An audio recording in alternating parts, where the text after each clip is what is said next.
सभी बहन भाइयों को नमस्कार। आज हम चर्चा करेंगे special intensive revision voter list का एसआईआर का विरोध कुछ राज्यों के द्वारा क्यों। देखो भाइयों, ये रिपोर्ट जो है जो तैयार की जा रही है और एक तरह का रिवीजन हो रहा है वोटर लिस्ट का, वो इसलिए हो रहा है कि कई मरे हुए लोग इसमें हैं। कई लोग जो उस क्षेत्र को छोड़ गए वो भी वहाँ के वोटर हैं, दो तीन जगह वोटर हैं, उसका रिवीजन किया जा रहा है।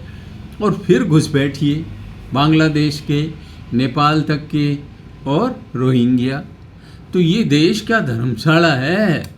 क्या मुर्दों को वोट डालने का अधिकार होना चाहिए या मुर्दों के नाम पे कोई और वोट डाल रहे हो? क्या इस तरह की व्यवस्थाएं उचित है? कोई दो तीन जगह वोट बना के रखे, क्या ये उचित है? फिर कहते हैं कि इलेक्शन कमीशन जो है इसको भारत के नागरिकों की नागरिकता तय करने का अधिकार नहीं है, लेकिन इलेक्शन कमीशन को ये तो अधिकार है कि वो ये सुनिश्चित करे केवल भारत के नागरिक ही वोट डाल सकें।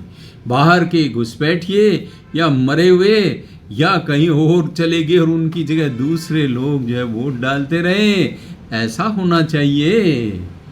एक कोई व्यक्ति गए वोट डालने के लिए, इसके लिए तो एक चुटकुला भी चल रहा है।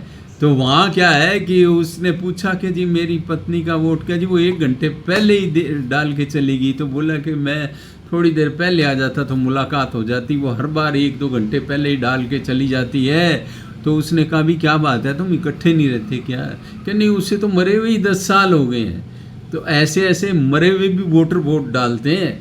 और इसका विरोध कौन करते हैं? जो घुसपैठियों के समर्थक हैं, जो वोटों में घालमेल करते हैं, जो लठैत पार्टियां हैं, जो बाहुबलियों, जिनके अंदर बाहुबलियों की ज़्यादा बहुमत है, जो घुसपैठियों के यार हैं, वो इसका विरोध करते हैं।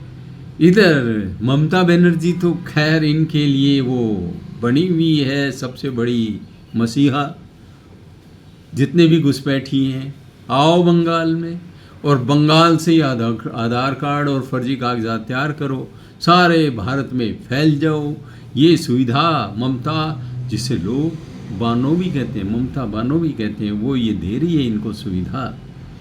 महाराष्ट्र है, महाराष्ट्र वाले क्या जी मराठी और गैर मराठी के मुद्दे उठा रहे हैं, और वो तो ममता बनर्जी बहुत ही शातिर पॉलिटिशियन है, इसलिए वो बंगालियों के ऊपर जुल्म बता रही है एसआईआर को। एसआईआर का बिना नाम लिए एक तरह से उसका विरोध है ये, लेकिन बंगालियों का, बंगाली भाषा बीच में ला करके, ताकि भाषावाद का इस्तेमाल किया जा सके।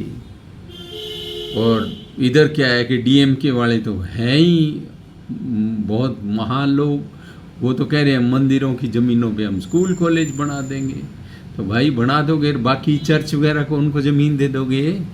मुस्लिमों की मस्जिदों में, दरगाहों में बड़ी बड़ी ज़मीनें दिए रखोगे? ये भेदभाव की पॉलिसी तुम सबका सत्यानाश करेगी, क्योंकि भारत की जनता इतनी मूर्ख नहीं है। भारत की जनता अब सब समझने लगी है। पॉलिटिकल पार्टीज़ अपने आप को ज़्यादा चतुर समझती हैं, और वो ये समझती है कि भारत की जनता तो बेवकूफ़ है, और बेवकूफ़ों को बेवकूफ़ बनाया जाता है, वोट हथियाए जाते हैं, और फिर उन्हीं के हितों के विरुद्ध, सनातनियों के वोट लेकर के सनातनियों के ही हितों के विरुद्ध काम किया जाता है।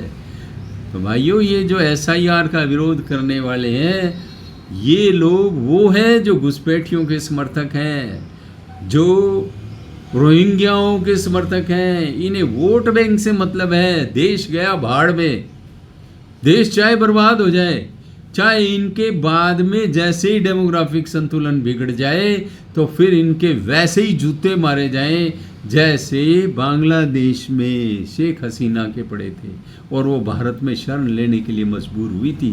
खैर, इनके तो विदेशों में बहुत संपत्ति होगी, वहाँ चले जाएंगे, लेकिन जो भारतवासी है वो कहाँ जाएंगे, ये सोचने की एक मुद्दा है।